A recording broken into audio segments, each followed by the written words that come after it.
A'udzubillahi minasyaitonirrajim. Bismillahirrahmanirrahim. Alhamdulillahirabbil alamin. Wassalatu wassalamu ala asyrafil anbiya'i wal mursalin wa ala alihi washabbihi ajmain. Insya-Allah sama-sama kita mulakan majlis kita pada malam ini dengan kita sama-sama baca surah Al-Fatihah. A'udzubillahi minasyaitonirrajim. Bismillahirrahmanirrahim. Alhamdulillahirabbil alamin. Arrahmanirrahim. Maliki yaumiddin. إياك نعبد وإياك نستعين اهدنا الصراط المستقيم صراط الذين أنعمت عليهم غير المغضوب عليهم ولا الضالين آمين آمين آمين آمين أعوذ بالله من الشيطان الرجيم. Bersyukur pada Allah Subhanahu wa taala, salawat dan salam kepada kita panjatkan kepada Nabi Muhammad sallallahu alaihi wasallam. Alhamdulillah, bersyukur sekali lagi kepada Allah kerana pada malam berbahagia ini kita diberi kurniaan kesempatan untuk menghadiri majlis ilmu pada malam ni. Jadi insya-Allah pada malam ni kita akan sambung pembacaan tentang faslun fi bayani an-najasat wa izalatiha, tentang perkara-perkara yang dikatakan sebagai najis, yang dianggap sebagai najis, dan juga bagaimanakah cara nak menghilangkan najis, nak membersihkan najis. Jadi pada malam ni insya-Allah pada minggu lepas kita telah sama-sama tengok apakah yang dikatakan najis tu. Jadi najis ni ialah satu perkara yang hanya ada dalam Islam saja. Dalam agama lain tak ada, dalam ajaran lain tak ada. Yang tak ada ajaran lagilah tak ada. Tak ada ajaran ni maksudnya orang yang tidak beragama apa-apa lah, lagilah tak ada tentang najis ni. Yang mereka ada hanyalah apa yang dipanggil sebagai kotor, cemak dan sebagainya lah. Jadi kalau orang moden pula sekarang ni, dia letak pula najis, najis pula, kuman. Jadi mereka pun orang-orang barat ni, orang yang tidak beragama ni, orang barat tidak beragama lah, mereka ni jumpa pula teropong, jadi bekerja pula untuk membunuh najis tu, membunuh kuman tu. Jadi jumpa kuman, jumpa virus, jumpa mikro macam-macam benda-benda kecil-kecil ni yang kita tak nampak dengan mata. Jadi mereka berusaha untuk matikan benda tu. Kesian jadi kuman tu, matilah dia. Jadi tidak semua kuman tu najis tidak semua najis tu kuman gitu betul ke tak betul? Tidak semua kuman tu najis. Sebab kalau kuman tu memang banyak, dalam perut kita pun ada kuman di tangan kita pun ada kuman. Tapi kita tidak disuruh mematikan kuman, tapi kita disuruh oleh Allah Subhanahu wa taala untuk menyucikan diri daripada najis. Jadi najis ni adalah satu benda yang memang Allah Taala yang ciptakan. Memang Allah ciptakan najis. Jadi dia minta daripada kita bila kita nak mendirikan solat, membuat ibadat-ibadat tertentu, mestilah suci daripada najis. Bukan suci daripada kuman Jadi tak perlu pakai. Kalau di hospital tu ada tu yang letak tangan tu tak. Tengok tu. Tu kuman semua mati.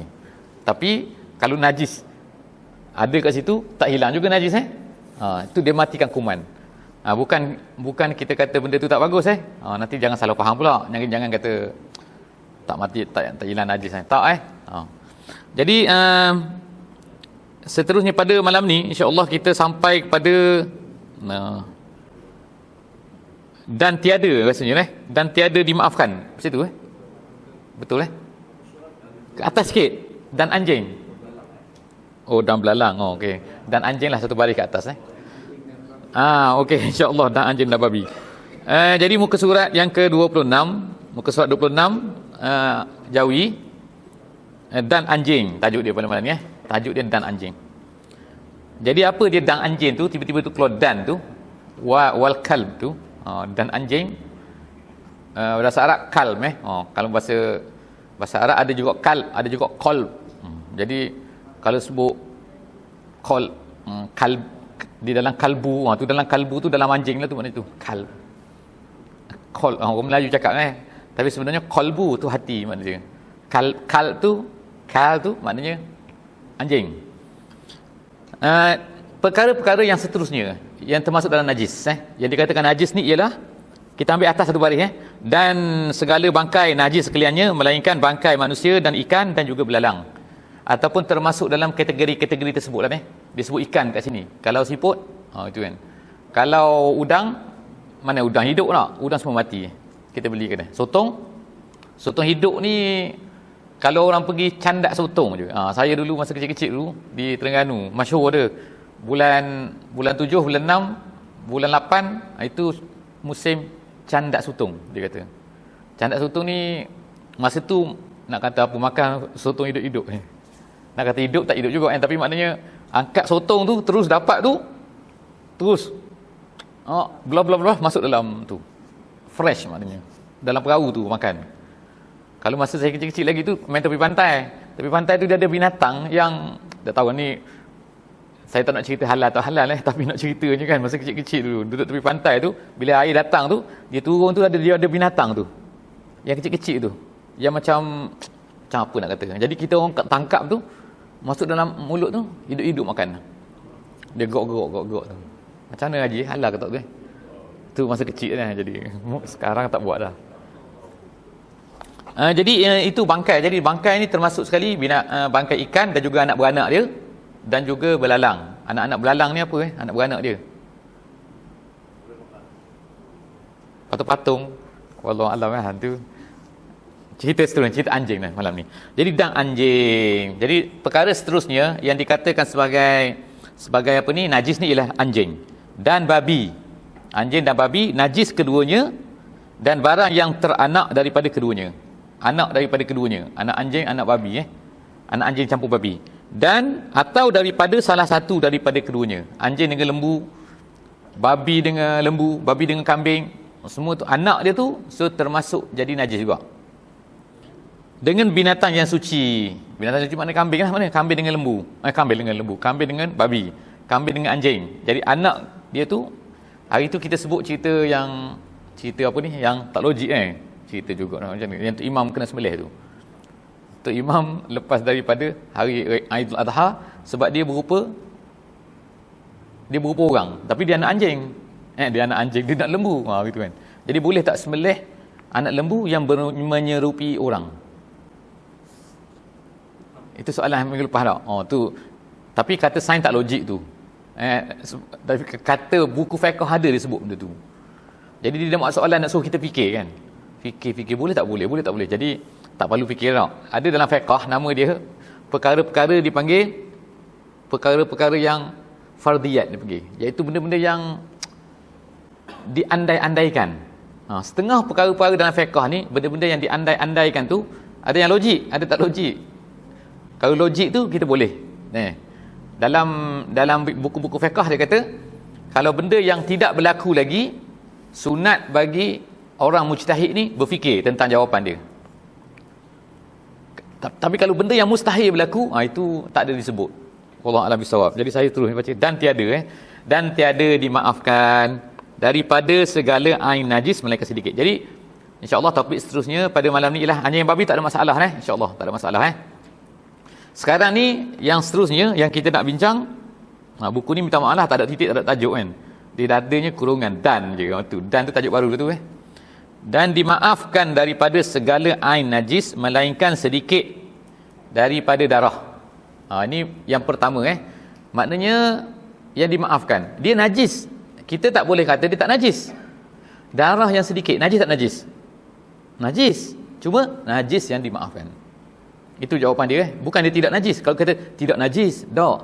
Jadi contohnya apa? Contohnya misalnya kata darah nyamuk tak?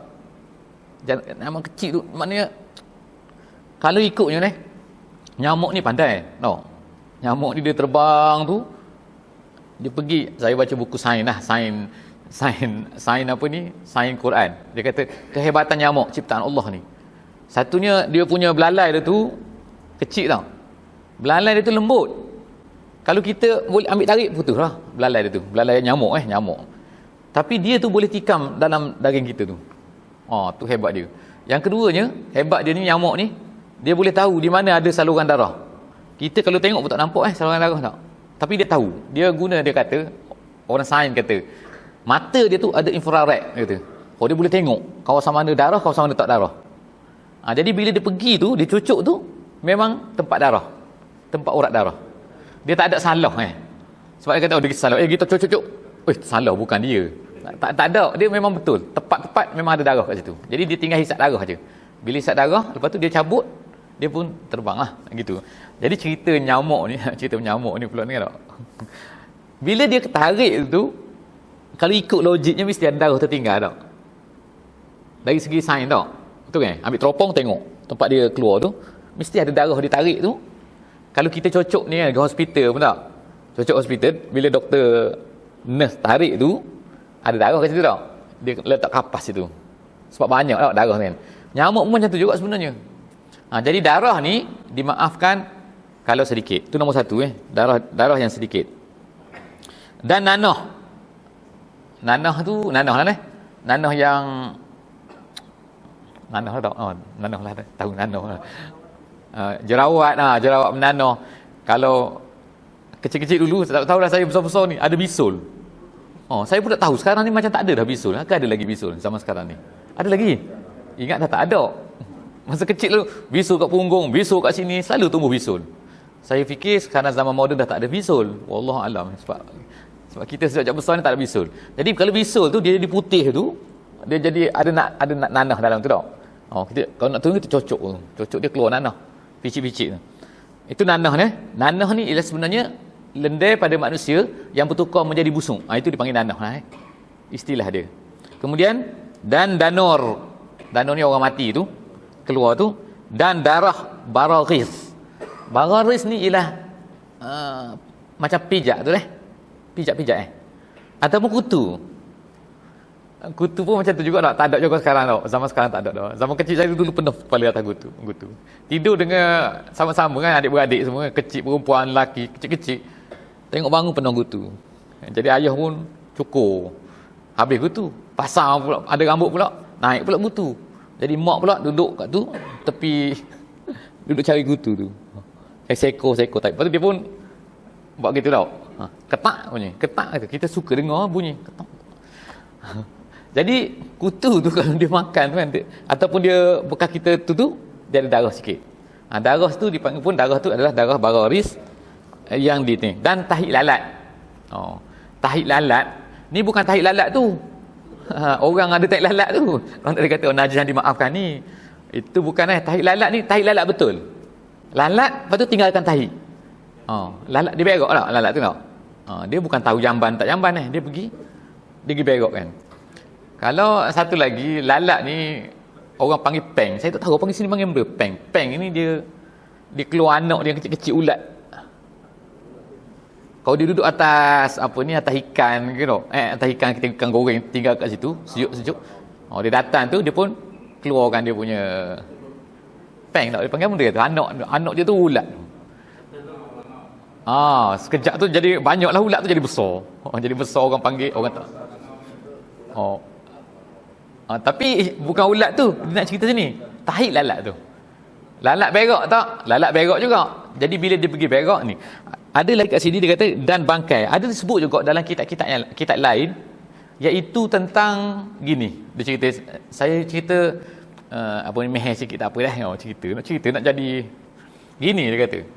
Ulama-ulama sebut kalau ada situ najis kata deh. Kata najis. Budak kita lah, anak cucu kita ni berak situ. Sini ada kuih kek kan. Minta maaf dah cerita. Jadi lalat tu kita tengok memang lalat tu. Aku sahih lalat tu. Dia pergi duduk atas tu. Atas apa? Tanajis tu tak? Atas taik lah kita kata ni. Mudah sikit. Jadi dia pun bila kita orang lalu kan, dia pun terbang. Dia duduk atas kek tu pula. Kita pun lalat ni kau tak ada atas tu, dari sini atas ni pula dah. Kita halau lah dia. Huish, lalat. Dia terbang larilah ke mana-mana, terpulang pada dia lah nak tanya apa hukum kek tu sekarang. Kalau ikut logik lah logik orang belajar sains tau. Kalau pakai teropong mesti kaki lalat tu bila dia pijak, dia duduk atas tahi tu mesti melekat tau. Tak tahulah berapa miligram tak tahu kan tau. Tapi apa ni dipanggil molekul tahi tu ada pada kaki dia tu tau. Bila dia pijak pula, dia bila terbang atas atas kek tadi tu, mestilah melekat pula tau. Kalau ikut najis tau. Kalau ikutnya. Tapi najis tu dimaafkan juga. Ada sah ada, tapi dimaafkan kerana apa? Dipanggil najis yang tidak nampak oleh mata. Mata maknanya mata kasar lah kalau mata halus pakai mikroskop memang nampak. Ada kuman dia tu DNA tahi tu ada kat situ. Jadi sekarang ni dia kata dan tahi lalat dan bangkai yang tiada baginya darah yang mengalir apabila gugur pada satu yang cair atau pada air yang sedikit. Habis itu. Dan lagi yang dimaafkan ni ialah bangkai yang tiada baginya darah. Bangkai kata apa? Binatang yang tiada darah. Lipas kata. Contoh lipas. Lipas ada darah tak? Dia kira ni, dia kata dipotong semasa hidup dia. Keluar darah tak? Lipas. Ada darah. Kalau mana darah tu darah mengalir ni. Kalau darah tak mengalir tak kira. Kita kalau nak test ni kena buat kena buat praktikal, kena masuk lab tau. Ambil lipas ekor, potong, tengok keluar tak. Gitu. Keluar tak apa ni? Keluar tak darah. Kalau keluar darah semasa hidup bukan semasa mati. Itu makna darah itu mengalir, itu artinya binatang tu ada darah. Jadi kalau binatang ni dia kata segala bangkai yang tiada baginya darah yang mengalir. Apabila ni nanti cerita dulu sampai situ dulu Kita nak faham dulu binatang yang kecepat sangat tahu saya ni. Okey aja takut laju sikit. Rasa macam laju malah ni. Pum. Okey, jadi slow balik binatang. Jadi binatang ni banyak jenis. Ada binatang yang dimakan, ada binatang yang tidak dimakan. Ada binatang yang ada darah, ada binatang tak ada darah. Jadi yang disebut kat sini ialah binatang kalau tidak dimakan, bila dia mati automatik jadi najis jadi bangkai. Bila bangkai najis. Bila najis, kalau jatuh dalam sesuatu, air katakan apa-apa, dia akan jadi najis apa benda tu. Kucing mati, masuk dalam apa? Baldi kata. Najis lah. Sebab apa? Kucing tu bangkai. Tapi masalah di sini ialah kalau binatang tu kecil yang tidak ada darah, apabila darah yang mengalir. Contohnya seperti kata yang tidak mengalir ni semut Semut tak ada darah tak? Ada darah dia, jangan tengok dengan teropong. Darah tak ada, jadi tak ada. Bila potong tak ada. Jadi maknanya bila semut jatuh dalam air, apabila gugur pada sesuatu yang cair atau pada air. Sesuatu yang cair ni seperti cuka. Dia bukan air tak? Sesuatu yang cair namanya. Seperti apa lagi? Kicap betul kicap rumah kita. Seperti lagi apa? Minyak. Minyak ni bukan air, tapi dia cecair. Kalau jatuh pada sesuatu yang cair atau pada air yang sedikit dan tinggal lagi daripada perkara yang dimaafkan itu tersebut dalam kitab-kitab yang panjang, tu habis kat situ. Jadi maknanya sekarang ni yang dimaafkan sini habis pada cerita pasal bangkai tadi. Jadi ada beberapa perkara pasal yang dimaafkan. Darah yang sedikit, nanah yang sedikit, danau yang sedikit, darah darah apa tadi, darah kutu. Lepas tu tahi lalat dan bangkai yang tidak dimakan kalau sedikit dan tak ada darah. Semua tu dimaafkan, dia kata semua tu dimaafkan. Gitu habis. Nyamuk yang kita tampar tu betul ada darah situ tau. Itu bukan, itu kira dia nak tahu banyak ke sikit macam mana. Itu dah kesimpulan dia tau. Dia ikut pada uruf dipanggil. Uruf ni apa ni Haji? Kebiasaan. Pada orang ramai. Orang ramai ni orang kita kata ni darah sikit banyak. Ni banyak sikit. Gitu Tapi perkara ni Haji, dia ada banyak pendapat jugalah kalau dalam mazhab-mazhab lain. Sebab nanti orang sekarang dia baca ada kisah dulu zaman sahabat Nabi tengah semayang kena panah tau. Kena panah pada ni labu betis ni Jadi bila kena panah tu darah mengalir, tapi dia tak berhenti semayang. Jadi ada setengah pendapat ulama ni saya sebut setengah pendapat ulama Kalau darah tu darah kita, dia ada mengalir selagi mana dia tak pindah tempat lain, itu dimaafkan. Kalau keluar masa sembahyang. Contohnya kata kalau kita apa ni? Terapa ni? Darah nyamuk tu darah kita ke darah dia? darah orang tu dah. Tapi kalau dia kata kalau berpindah tak boleh dah kalau banyak. Kalau sikit, contohlah kita kata apa? Darah hidung lah, darah hidung tau. Kita sembahyang darah hidung kata. Berdarah hidung keluar. Macam ni. Darah tu macam mana? Kalau berdarah tu sampai kat sini, jadi setengah ulama kata dimaafkan lagi. Sebab darah-darah dia. Tapi kalau dah pergi sampai habis, turun kat sini, turun kat, tersemua-semua, itu dah jadi batal, jadi dia kena berhentilah. Dia kena pergi apa? Basuh. Dia tak perlu ambil wuduk Dia tak perlu ambil wuduk. Dia pergi basuh saja darah tu. Sebab najis darah tu kira najis, tapi batal, tidak batal wuduk. Ni ada kadang-kadang keliru juga ni. Kita berjalan, kemudian terpijak tahi lembu, nak pergi masjid. Batal tak wuduk? Tak batal. Lain. Najis lain, wuduk lain. Wuduk ni kentut ke, buang air ke, apa lagi tu, sentuh lagi perempuan yang kita baca dulu, itu batal wuduk. Yang najis ni lain. Najis ni basuh. Jadi kalau terpijak tahi lembu masa nak datang sini, gelap, najis, jadi basuh kaki, tak perlu ambil wuduk. Takut confuse gitu. Jadi seterusnya,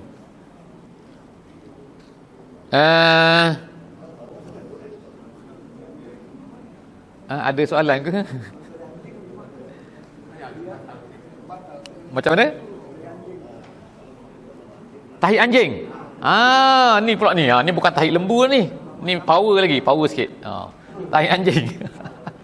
Terpijak tahi anjing aja. Terpijak tahi anjing batal wuduk atau tidak? Hari tu kita dah belajar hari tu. Ada tak perkara membatalkan wuduk ni ialah terkena anjing? Tidak ada. Jadi maknanya kalau terpijak tahi anjing ke, terpeluk anjing, tak tahu terpeluk anjing. Anjing mari jilat muka ke, mana tahu tak? Kita duduk kat situ, dia mari-mari, dia jilat muka, dia lari. Kita nak sembahyang isyak, boleh tak boleh? Boleh sembahyang isyak, tapi kena basuh lah dulu, kena samak. Kena apa dia panggil, sertu. Tapi tak perlu ambil wuduk je. Tak batal. Dia tak batal tapi najis. Gitu. Tahi burung. Tahi burung. Sambil kita berjalan. Kita jatuh atas kepala. Najis. Kena basuh. Ada mazhab Maliki mana dia kata tahi binatang yang dimakan dagingnya tidak najis. Jadi itu mazhab lain. Mazhab Syafi'i semua tahi tak kira. Tahi binatang dimakan ke, tak makan ke, tahi unta ke, tahi kambing ke, semua tu najis. Walaupun burung pun najis juga. Betul lah.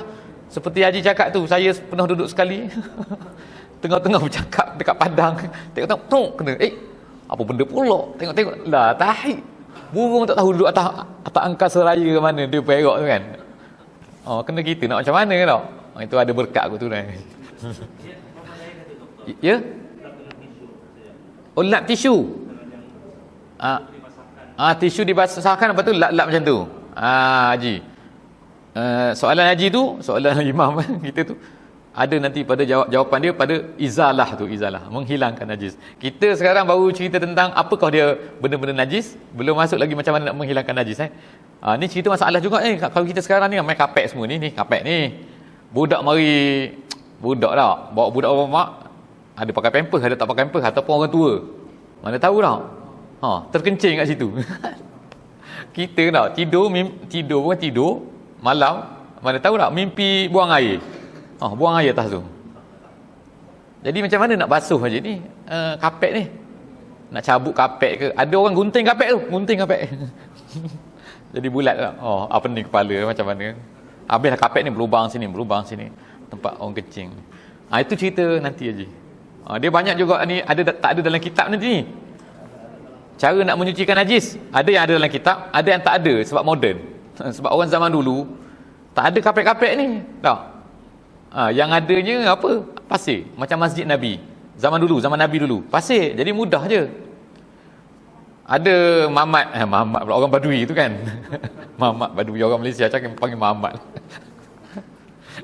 Dia datang dalam masjid, dia tak biasa datang masjid. Orang Badui duduk pada pasir tu, mari-mari kencing. Dia ingat tandas masjid ni. Dah dia mana tahu. Jadi ni cerita sahih kan, dalam hadis yang sahih tu.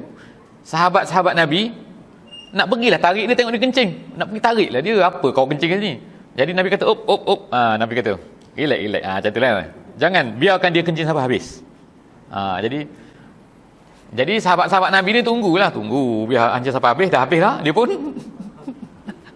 sudahlah.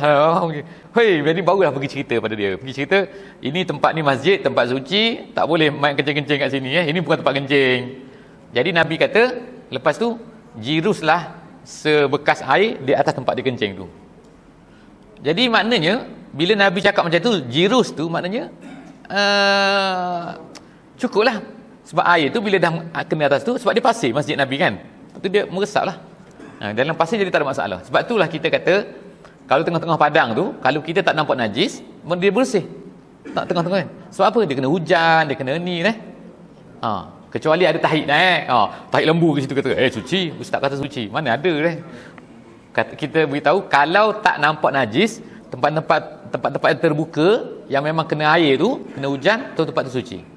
Jadi boleh nak semayang bukan nak suruh semayang situ. Nak beritahunya boleh semayang. Kalau nak semayang tak salah begitulah jadi satu lagi juga sebab Haji tanya soalan, jadi kena meleret sikit ni.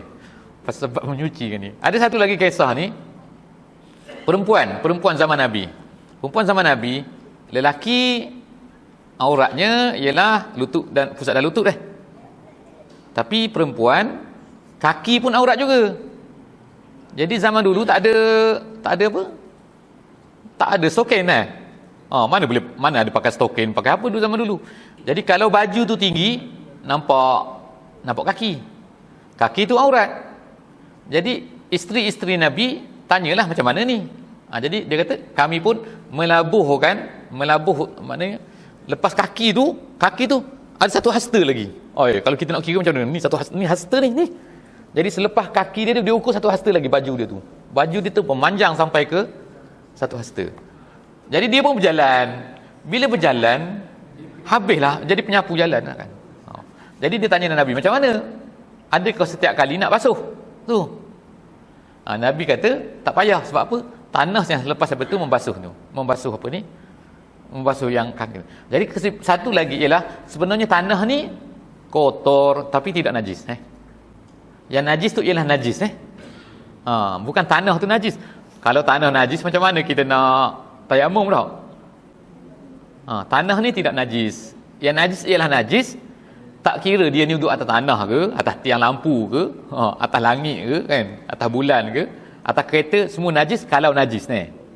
Tanah tidak najis. Itulah kesimpulan dia ceritanya. Panjanglah cerita pasal tu. Tapi soalan najis tu menggunakan tisu yang basah. Zaman sekarang ni ada orang panggil tisu basah tau. Memang ada jual tu. Tarik je basuh. Jadi kita pun buat lat anak. Benda kena tarik burung tadi dah. Lepas tu pergi semayang. Boleh tak boleh? Itu kita KIV dulu jawapan. Lepas tu dan sekarang baru kita masuk je dan kaifiat sekarang ni masuk ni. Jadi kalau moga-moga tak sampailah habis malam ni supaya kita ada lagi masa nak jawab nanti.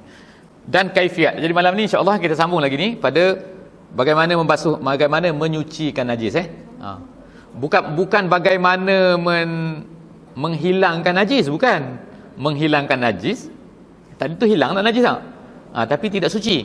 Ini macam mana nak menghilangkan, menyucikan najis tu. Dan kaifiat membasuh najis jika ada ia aini. Ni jadi najis ni ada dua jenis. Najis ada dua jenis. Yang pertama najis aini. Aini itu ialah najis yang ada benda tu. Dia panggil zat tu ada, ain tu ada. Nampak seketul ke, berbau ke, ataupun terasa. Terasa ni susah kau takkan nak jilat tak? Maknanya nampak kuning lagi ke? Ada tahi lah tu kan, tahi tu tak habis lagi. Ataupun ada bau lagi kan, pergi tak? Allah, bau busuk lagi. Tu bau. Itu maknanya belum hilang lagi kan. Ada satu lagi dia panggil najis hukmi nama ni. Najis hukmi ni ialah satu tempat tu yang kena najis tapi belum dibasuh, tapi tak ada dah. Tak ada tu maknanya bendanya tak ada, bau tak ada, tapi tempat tu masih najis lagi, kita tahu tempat tu najis gitu. Jadi contohnya najis yang dah kering, contohnya apa lagi kalau kata kita ada benda kain lah kata kain kena najis kita kata dikencing oleh budak kata kita letak di tu kat luar tu, letak di luar tu jemur panas, dia kena panas sampai ke petang, katakan panas sangat, sekarang ni panas pula tau 37 panas sangat, bila petang tu angkat tengok tu tak ada dah, bau tak ada, rasa tak ada, apa semua tak ada.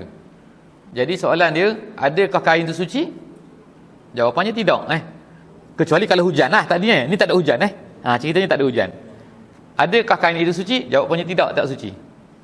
Sebab panas matahari tidak menyucikan. Gitu Jadi dia hanya menghilangkan bau, menghilangkan rasa. Jadi kain tu kita panggil dia najis hukmi.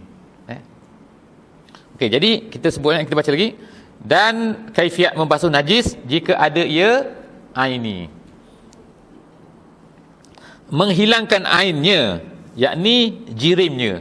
Tu. Jadi kalau dia tu ada ain, maka cara nak basuh najis tu ialah kena menghilangkan jirimnya. Bendanya tu. Ketul-ketul dia tu. Dan menghilangkan segala sifatnya. Iaitu apa dia sifat najis ni? Rasanya.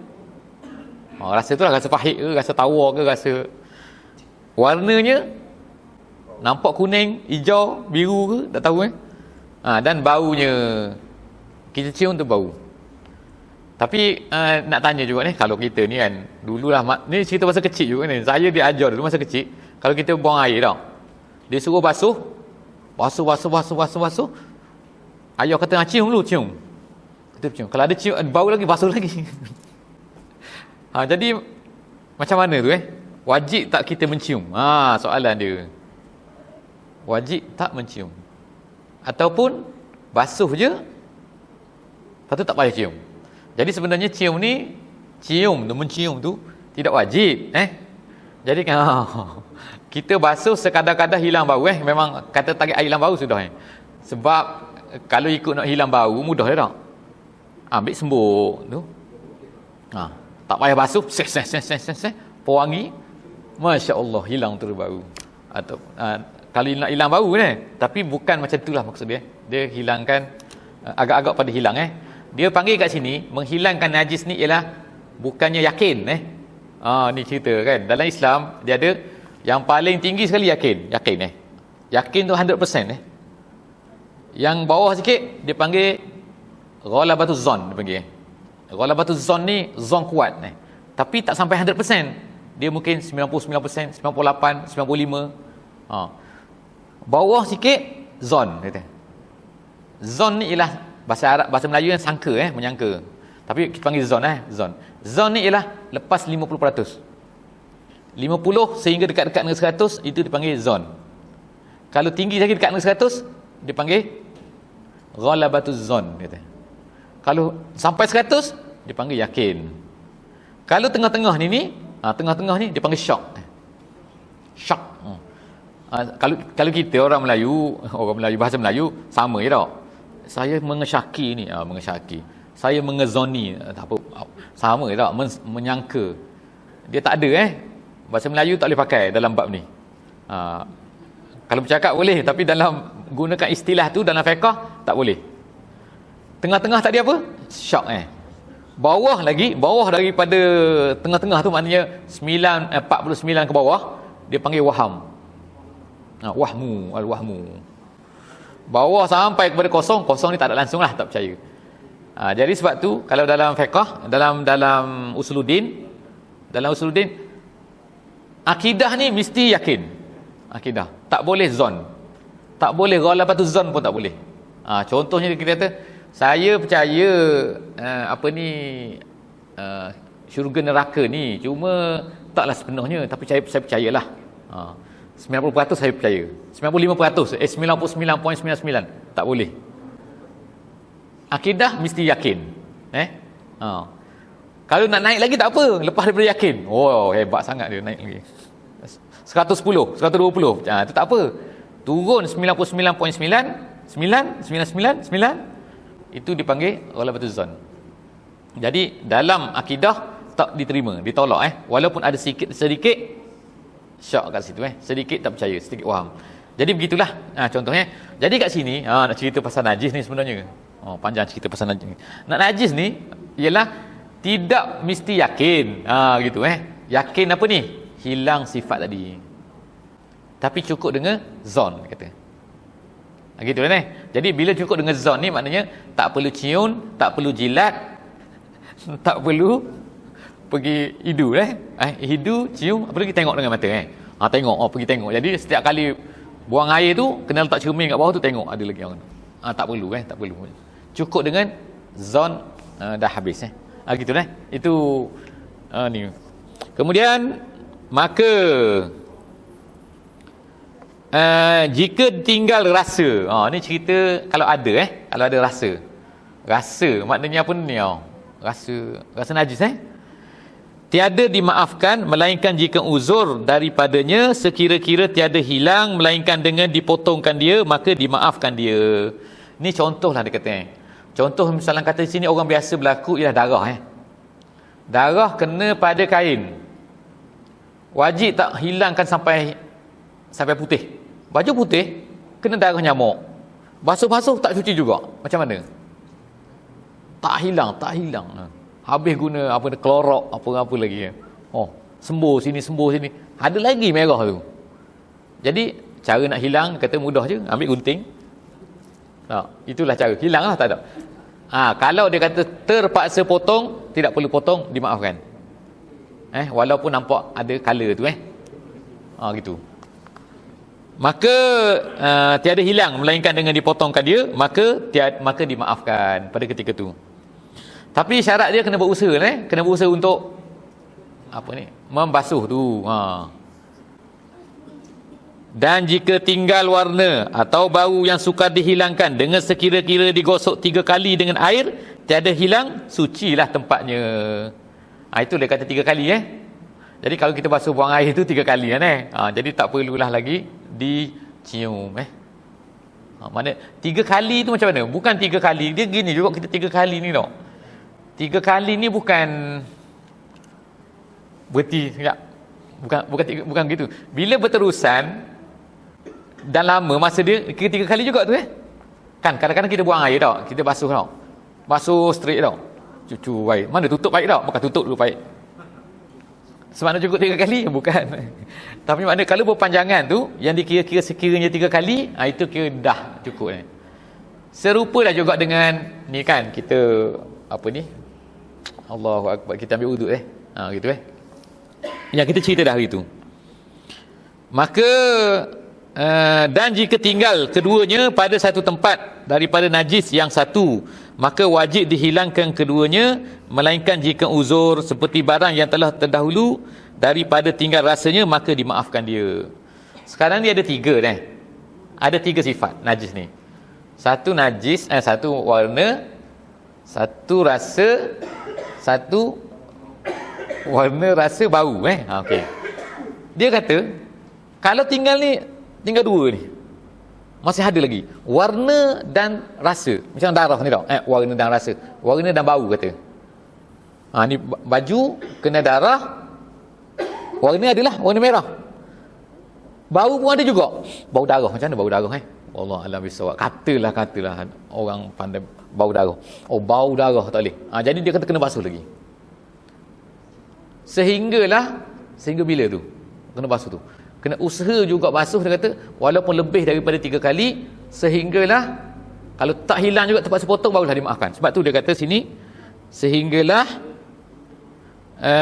mana tadi, wajib dihilangkan keduanya melainkan jika uzur seperti barang yang telah terdahulu daripada tinggal rasanya, maka dimaafkan. Itu masa dicerita tentang rasa tadi jadi kalau tak hilang juga, maka dimaafkanlah juga tapi kena usaha basuh, terutama kalau ada 2 2 tu tapi kalau tinggal 1 saja cukup dengan 3 kali tadi. Faham gitu dia yang ni berat sikit, yang ni berat, gitulah lebih kurang.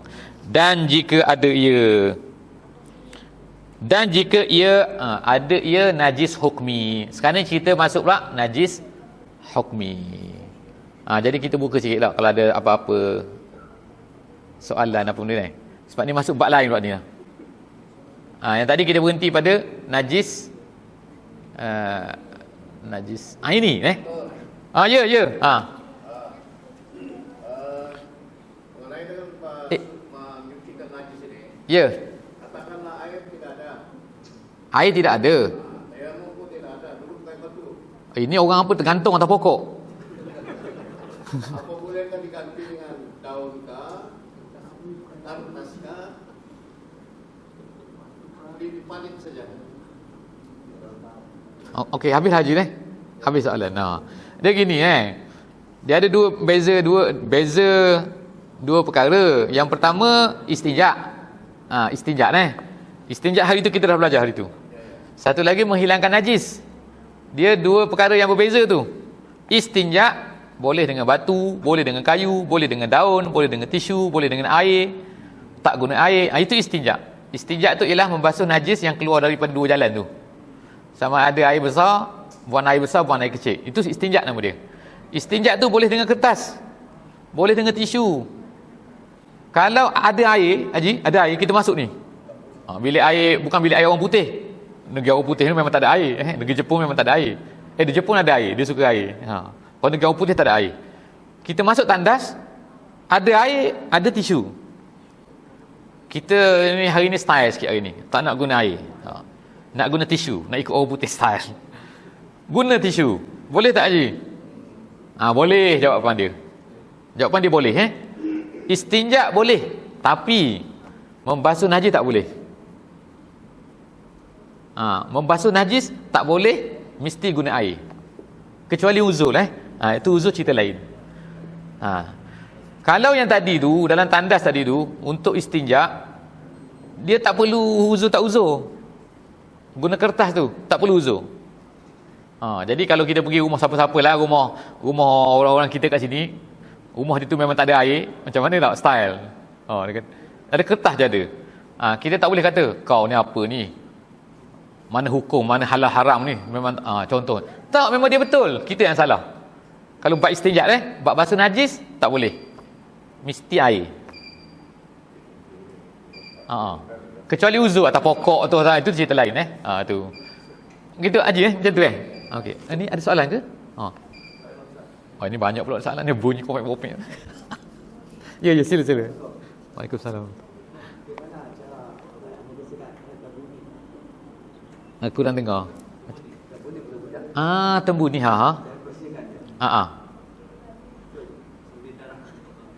dia sama dengan darah. Ya betul. Tembuni ni ada kena tanam tak? Kan? Kena, bukan kita nak bela tembuni tak? Maksudnya tembuni mana? Ke bersihkan budak baby tu ke macam mana? Nak bersihkan tembuni tu ke? Tembuni tu sendiri. Nak basuh tembuni tu. Tembuni tu sebenarnya tak perlu dibasuh sebab dia tu memang berdarah kan? Dan dia tu bukan kita nak guna dia. Kita tak guna dia kan? Tak, sebab kita tu memang dia kira sebagai dia tu najis tak? Dia bercampur dengan darah, bercampur dengan lendir, bercampur dengan macam-macam benda dalam tu kan tak? Nanti tembuni budak tu tak? Baby tu betul tembuni baby tu tak? Mana tu? Tak. Sebab yang masuk dalam perkara yang nak disuci ni ialah benda-benda yang kita nak buat untuk solat dan juga benda-benda kita untuk apa ni? Yang kita ni tembuni tu memang kita nak tanam dia kan. Cuma kalau orang nak sucikan itu terpulang pada tu tapi benda tu tak wajib, tak masuk benda wajib gitu. Dia bersihkan tu bukan bersihkan sebagaimana bersih najis, tak perlu ikut peraturan tu. Gitu Gitu aja ke? Macam mana? Bagaimana cara bersihkan istinja yang belakang? Yang guna air ke guna tak air? Bukan air. Guna air. Pasal kan aku sering mana mandiri orang pergi payah kan. Kan dia cucuk macam tu lah. Bila dia cucuk apa air kan. Itu orang mana kalau orang pergi cucuk tu tak? Cucuk untuk apa tu? Nak tengok ada lagi. Kasi bersih. Oh, dia gini, dia wajib membasuh tempat zahir dia panggil. Kalau kita nak cerita macam mana? Zahir ni maksud dia apa? Bila kita duduk tu terbuka. Yang dalam tu dia tak panggil zahir, itu dia panggil batin. Yang batin tu tak wajib basuh. Serupa juga macam perempuan. Kalau perempuan wajib basuh yang mana? Yang zahir, bukan yang batin. Kita ni kalau buang air besar, kalau cocok sampai dalam tu tak wajib. Tak wajib. Maksud Tuan Haji ni barangkali kalau mandikan jenazah. Mandi jenazah. Dia pun macam tu kok, dia kira zahir juga tu. Dia kira basuh, kena mandi tu mandi yang zahir, bukan mandi yang batin. Dia samalah mandi mayat, mandi junub sama juga. Wajib membasuh yang zahir dipanggil, bukan yang batin. Yang batin ni ialah benda yang tidak nampak ketika, kalau di bawah tu ketika kita duduk, apa kita panggil, squat, apa benda ni, bertinggung, bercangkung. Jadi kalau dalam tu tak di. Sana ke Haji ada nak tanya sana tu? Sana.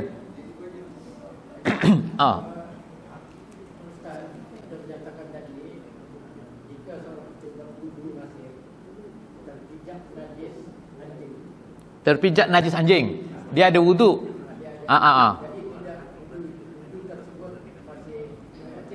Ya, betul.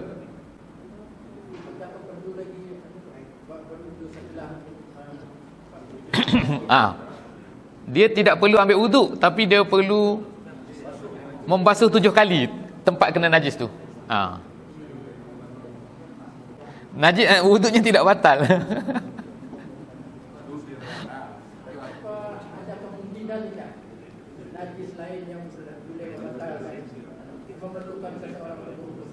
Tidak ada. Dia kena najis tidak membatalkan wuduk, keluar najis membatalkan wuduk. Kalau keluar dia batal. Kalau masuk, masuk. Tapi masuk tu lain pula nanti kan. Kalau membatalkan puasa tu lain pula masuk dalam rongga tu cerita.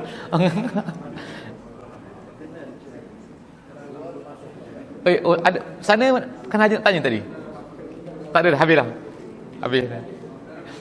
Ada lagi. Tanya imam kata macam mana imam? Boleh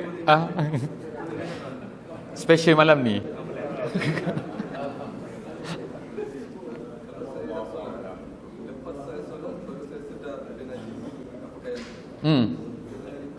Kena repeat balik. Ya, dia ada pendapat dalam mazhab Syafi'i, tapi pendapat tu tidak kuat. Dia kata kalau kita sedari perkara yang membatalkan tu berlaku semasa semayang, dia perkara membatalkan, ada najis ke, kain carik ke kan. Tengok-tengok kain berlubang kat sini.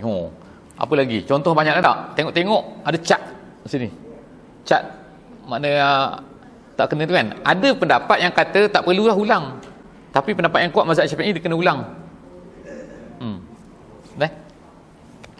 Setakat tu sajalah tak, insya-Allah.